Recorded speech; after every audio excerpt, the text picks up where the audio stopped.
Hello guys, आपका मेरे channel smart study में स्वागत है। आज हम शिक्षा निदेशालय की तरफ से दी जाने वाली कार्यपत्रक नंबर 34 करेंगे, जो कि क्लास 8th की है और विषय है विज्ञान। ये वर्कशीट 25 नवंबर 2021 की है।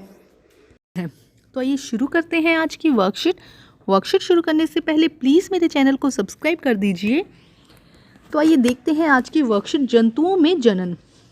हम जानते हैं कि पाचन, परिसंचरण, उत्सर्जन और श्वसन आदि जैव प्रक्रम के हर जीव के उत्तरजीविका के लिए अति आवश्यक है। तो देखो, हम जानते हैं कि पाचन, परिसंचरण की जो ब्लड का सर्कुलेशन होता है, उत्सर्जन जो वेस्ट मटेरियल है बॉडी से बाहर निकलना, और श्वसन, ये सभी क्या है, जिंदा रहने के लिए ज़रूरी है।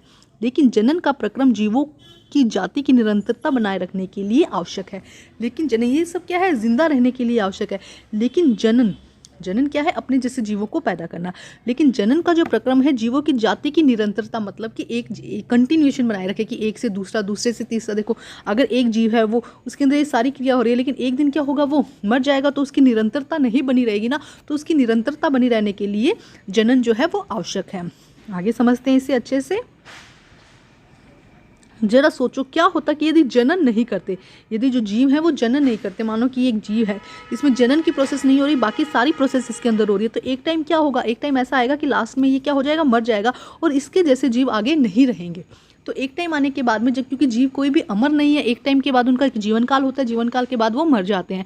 तो अगर जनन की प्रोसेस नहीं होगी, तो सारा जो प्रोसेस है जीवन काल का, जो सारा जीव जंतु है, वो एक दिन मर जाएंगे, और इस धरती पर आखिर में कोई नहीं बचेगा।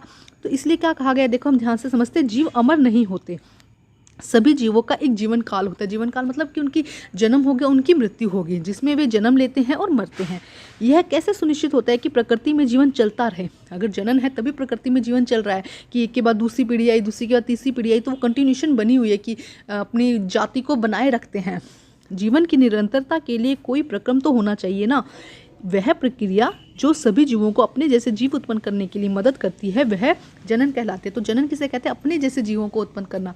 जैसे कुत्ता है, कुत्ते का बच्चा भी कुत्ता ही होगा, बिल्ली का बच्चा बिल्ली ही होगा, इसी तरह इंसान का बच्चा इंसान ही होगा। तो अपने जैसे जीवों को पैदा करने की प्रोसेस को हम क्या कहते हैं, जनन कहते हैं। और इसी से निरंतरता बनी हुई है।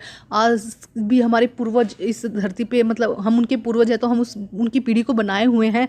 तो अगर कोई मतलब सोचो कि अगर पहले बहुत साल पहले कोई कुत्ता आया होगा, तो आज भी उसकी ही एक जाति यहाँ पर मौजूद है। अगर सोचो कि अगर उस समय वो उस कुत्ता या बिल्ली, कोई भी एक जानवर की उसमें जनन नहीं होता, तो वो जो प्रजाति थी उस समय वहीं खत्म हो जाती। तो इसीलिए जाति की जो निरंतरता है वो बनी रहती है। जीवन की निरंतरता बनाए रखने के लिए जनन जरूरी है। यह क्रिया न केवल मनुष्य में बल्कि सभी जंतुओं, पेड़ पौधे और एकल कोशिका जीवों में भी आवश्यक है। तो सभी जीवों में ये कोशिका आवश्यक है। आगे देखो क्या कहते हैं, यह क्रिया न केवल मनुष्य बल्कि सभी जीवों में आवश्यक है। यह प्रक्रम हर जीव की जाति की निरंतरता को सुनिश्चित करता है और जीवन को विलुप्त होने से बचाता है। तो यह क्या करता है, हर जीव की जाति की निरंतरता बनाता है, मतलब कि उसकी कंटिन्यूएशन को बनाए रखता है, कि एक के बाद अलग पीढ़ी आएगी, उसके बाद अगली पीढ़ी आएगी, फिर उनमें कुछ विभिन्नताएं हो सकती है, लेकिन जाति बनी रहती है, और यह जीवन को विलुप्त होने से बचाता है।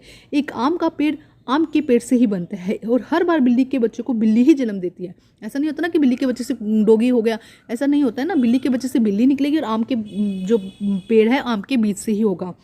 अब विभिन्न जंतुओं के बच्चों को देखिए, तालिका में दिए गए जंतुओं के बच्चों के नाम लिखिए, इसे पूर्ण कीजिए। तो आइए हम तालिका करते हैं बेटा।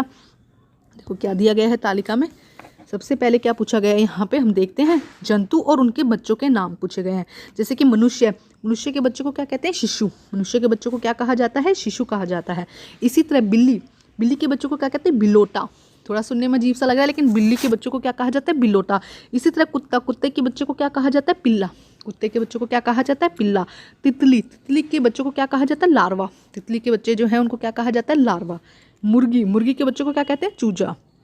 गाय के बच्चे को बछड़ा। मेंढक के बच्चे को टैडपोल। हिंदी में भी टैडपोल कहते हैं और इंग्लिश में भी टैडपोल कहते हैं। या आप मेंढक का बच्चा ही लिख सकते हैं, छोटा मेंढक लिख सकते हैं ना।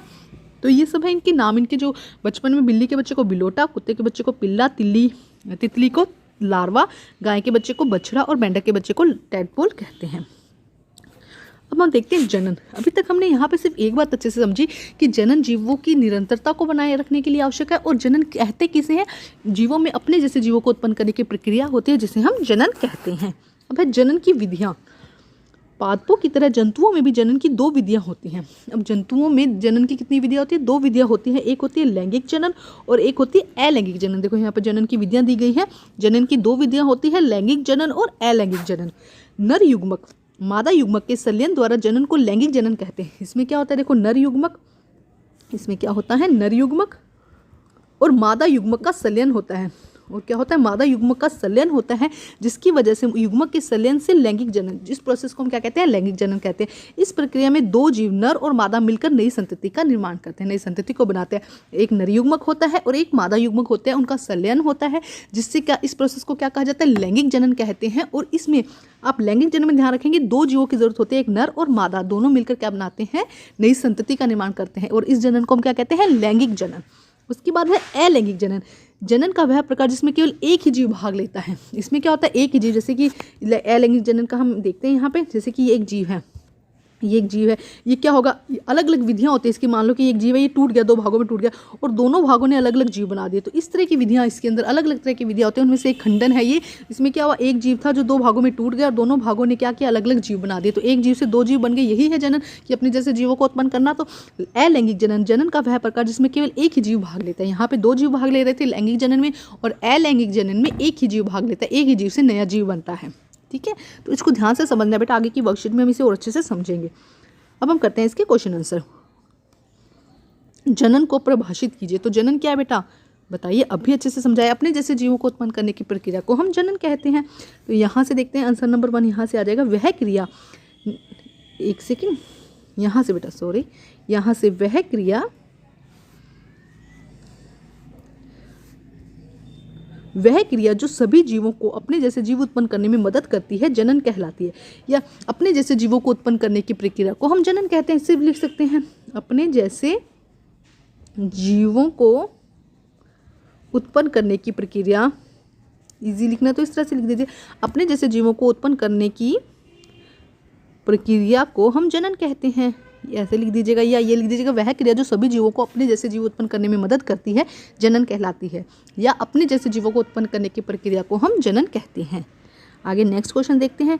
जीवों में जनन के महत्व को स्पष्ट कीजिए। सोचो कि जीवों में अगर जनन नहीं होगा तो क्या होगा? तो देखो, यह क्या करती है? एक तो निरंतरता बनाए रखती है और जाति को विलुप्त होने से बचाती है। तो यह प्रक्रम, यहाँ पे यह की जगह जनन लिख दीजिएगा। जनन हर जीव की जाति की निरंतरता को सुनिश्चित करता है और जीवन को विलुप्त होने से बचाता है। तो ये हो जाएगा आंसर नंबर 2। जनन हर जीव की जाति की निरंतरता को बनाए रखता है, को सुनिश्चित करता है और जीवन को विलुप्त होने से बचाता है। अब करते हैं प्रश्न नंबर 3। क्या होता कि यदि जीव जनन नहीं करते? क्या होता कि अगर जीव जनन नहीं करते? तो एक जीव, क्योंकि कोई भी जीव अमर नहीं है, ये हमें पता है, तो एक जीव क्या करता? जीता और वो मर जाता, वो अपनी जैसे संतति और बनाता ही नहीं। तो सारी की सारी जो जातियां हैं, प्रजातियां हैं, सबकी सब क्या हो जाती है? विलुप्त हो जाती, खत्म हो जाती। धरती पे जितने भी जीव जंतु है, पेड़ पौधे, एक टाइम अपना जीवन जी के खत्म हो जाते और अपनी अपनी पीढ़ी को नहीं छोड़ते ना आगे। समझ रहे हैं आप? तो एक टाइम पर सबकी सब जीवन जातियाँ जो है वो खत्म हो जाती। तो ये करते हैं इसका आंसर हम। तो देखिए आंसर नंबर 3। यदि जनन नहीं होता तो सभी जीव जंतु, पेड़ पौधे खत्म हो जाते, क्योंकि कोई भी जीव अमर नहीं है। क्या होता अगर कोई भी जीव जिंदा ही नहीं रह पाता, एक टाइम के बाद मर जाता, तो सारी की सारी धीरे धीरे सारी प्रजातियां, जितनी भी जातियां हैं धरती पर, वो सबकी सब क्या हो जाती? खत्म हो जाती। तो यदि जनन नहीं होता तो सभी जीव जंतु, पेड़ पौधे खत्म हो जाते, क्योंकि कोई भी जीव अमर नहीं है। अब हम करते हैं प्रश्न नंबर 4। देखिए बेटा, प्रश्न नंबर 4 क्या कहता है? प्रश्न नंबर 4 में जीवों में जनन की विधियां क्या हैं? जीवों में जनन की 2 विधियां हैं, हम अभी पढ़ चुके हैं। यहाँ से आएगा बेटा इसका आंसर लैंगिक जनन और अलैंगिक जनन। हम पूरा लिखेंगे, सिर्फ डेफिनेशन, सिर्फ नाम लेके नहीं छोड़ना कि लैंगिक और अलैंगिक जनन। तो आप लिखेंगे जीवन में पादपों की तरह, यहाँ से लिखते हैं जंतुओं में या जीवों में कर दीजिएगा।